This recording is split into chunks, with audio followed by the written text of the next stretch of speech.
રતનમહાલમાં આવેલા આદિવાસીઓના ખત્રી બાબા સાદરજા દેવની ધૂણી ફોરેસ્ટ દ્વારા તોડી પડાતા પોલીસ ફરિયાદ અપાઈ।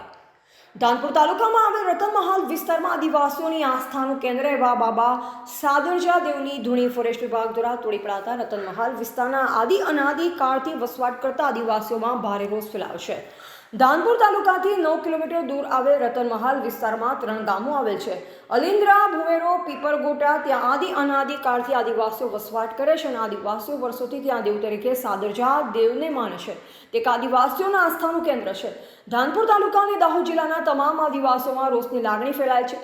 રતનમહાલ વિસ્તારમાં વસતા આદિવાસી સમાજનું એમ કહેવું છે કે દિન 3ની અંદર અમારા આસ્થાના કેન્દ્ર બાબા સાદરજા દેવની ધૂણીનું સમારકામ નહીં કરવામાં આવે તો આવનાર સમયમાં ઉગ્ર આંદોલન કરવામાં આવશે તેવી ચીમકી પણ ઉચ્ચારવામાં આવી છે। જેમાં પણ ના માનવામાં આવે તો ગુજરાત, રાજસ્થાન, મહારાષ્ટ્ર, મધ્યપ્રદેશના આદિવાસીઓ ભેગા મળી આંદોલન કરવાની ચીમકી ઉચ્ચારી। ઉપર આમ તો વર્ષોથી ત્યાં ગાડી એક લાકડાના ડંડા ઊભા રાખી અને ત્યાં ગાડી ધૂણી જલતી રહે એના માટે વ્યવસ્થા કરેલી હતી, પણ આ વર્ષે દેવની સ્થાપના કરવામાં આવી ત્યારે થોડોક એમાં સુધાર કરી અને 6 પિલર ઊભા કરવામાં આવેલા, ઉપર થોડુંક છાપરું આપીને ચાટપટ્ટી નાખવામાં આવેલી કે જેથી કરીને અમારા જે દેવ ધણીની જે ઉપાસના અર્ચના કરવામાં જે કંઈ લોકો આવે ત્યાં ગાડી અને બેસીને સારી રીતે પૂજા અર્ચના કરી શકે એના માટે। પણ આ ધૂણી પર જે કંઈ પિલર નાખેલા હતા અને એક છાપરું બનાવેલું હતું એને તોડી પાડવામાં આવે છે। તો ત્રણેય ગામોના લોકોનું એવું કહેવું છે કે અમારી એક તાણની પૂર્વ પટ્ટીની અંદર દરેક માણસ અમારા સાદરજા દેવનો ત્યાં આગળ સ્થાનક છે અને આ લોકોનું એવું કહેવું છે કે અમારી આસ્થાને ઠેસ પહોંચી છે, રાતના આવીને આ તોડફોડ કરી છે એને ત્વરિત તાજા કલમની અંદર 3 દિવસની અંદર જે તે અમારો ન્યાય મળવો જોઈએ એ હિસાબે અમે આ તમામ ગામના લોકો અમારી સાથે આવ્યા છે।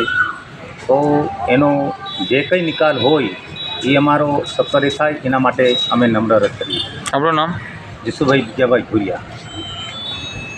ઓકે। जोहार, जय आदिवासी, जय भील प्रदेश।